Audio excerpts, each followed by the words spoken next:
Assalamualaikum warahmatullahi wabarakatuh. Pada kesempatan kali ini saya akan mempresentasikan hasil rancangan basis data dengan tema sistem basis data terminal bus. Nah, selanjutnya ada izin memperkenalkan diri, nama saya Muhammad Rizky Ramadan dengan NIM D409116029. Selanjutnya, nah di sini ada permasalahan atau kasus itu untuk tema sistem basis data saya yaitu terminal bus.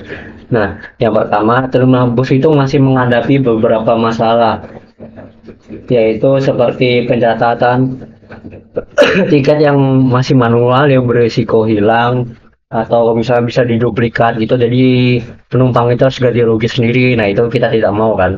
Nah, yang satunya ada sulit mencari data penumpang supaya kita tuh tahu itu tuh punya penumpang itu sendiri tiketnya. Nah, sering terjadi bentrok jadwal bus dan supir, serta laporan ketersediaan kursi yang tidak real time. Nah, permasalahan ini mendorong perlunya sistem basis data. Nah, itulah saya buat sistem basis datanya. Nah, selanjutnya ada solusi atau rancangan basis data.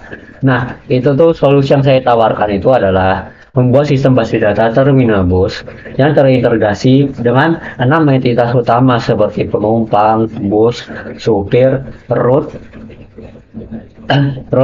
tiket, jadwal, yaitu 6 ya.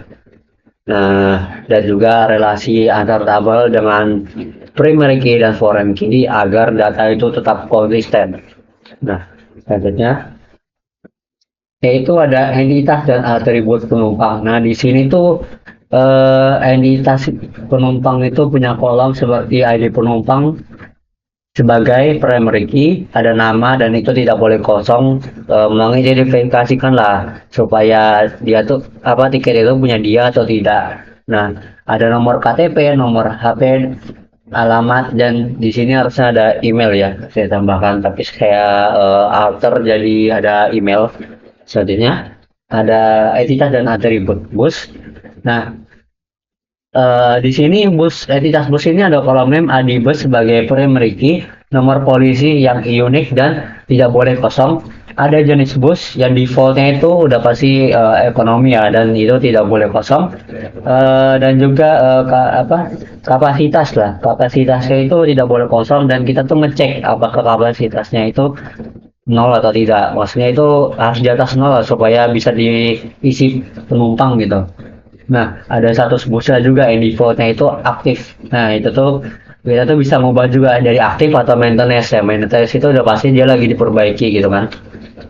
Nah, selanjutnya ada entitas dan atribut supir. Nah, di supir itu ada kolom name ID supir, nama supir, nomor SIM, nomor HP, dan status. Nah, ID supir itu sebagai primary key, nomor supir itu tidak boleh kosong, dan status itu yang defaultnya itu udah pasti tersedia. Nah, baru kita bisa diubah apakah bus itu supir itu tersedia atau tidak untuk dijadwalkan gitu. Nah, yang selanjutnya ada entitas dan atribut route.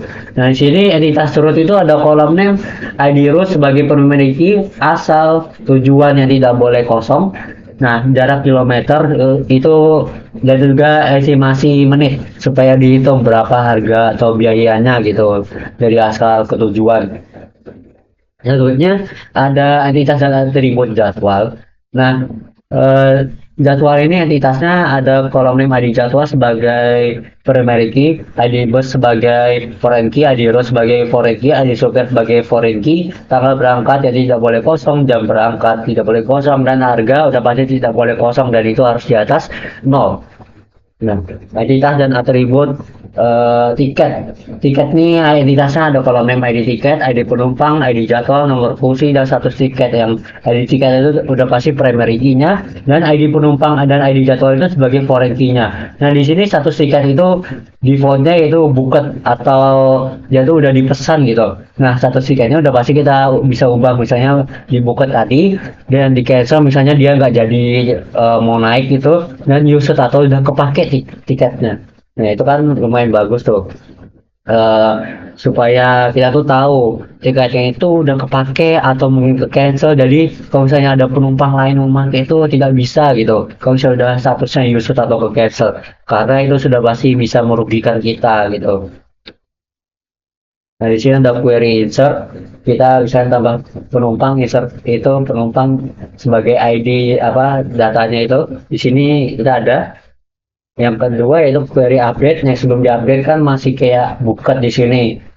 Yang selanjutnya sesudah update kita tiketnya itu user gitu. Jadi kita tuh misalnya dia tuh udah pakai tiketnya atau belum, kita bisa update di query update ini. Dan selanjutnya ada query delete supaya database kita tuh tidak penuh lah. Jadi kita tuh hapuskan aja yang memang tidak perlu atau memang sudah ditinggalkan gitu. Nah di sini sebelum dan sesudahnya ini, tiketnya itu kan sebelumnya ada 2 tiket. Nah, saya itu menghapus ID tiket kedua apa ID tiket 2 gitu. Jadi ID tiket kedua tuh kehapus dan tersisa ID tiket 1 aja. Nah, contohnya, nah itu saja mungkin dari saya. Mungkin dari kesimpulan ini kita udah pasti tahu ya, dari rancangan ini bisa disimpulkan lah bahwa sistem basis data terminal bus sangat membantu manajemen data untuk membuat data itu lebih efisien dengan query insert, update, dan delete itu berhasil dijalankan yang tadi kan supaya nggak manual lagi gitu. Misalnya update dari book ke use, jadi lebih enak kan daripada kita mungkin pakai kertas atau pakai yang lain gitu. Nah, dan juga apa relasi antar tabel nih dengan primary key dan foreign key untuk memastikan konsistensi data tersebut supaya berjalan dengan lancar kan sistem basis datanya. Nah, mungkin sekian itu saja dari mohon maaf bila ada salah kata atau gimana. Sekian dari saya. Wassalamualaikum warahmatullahi wabarakatuh. Maaf kalau mungkin jelek atau gimana. Karena ini saya juga kan malam juga dan apa device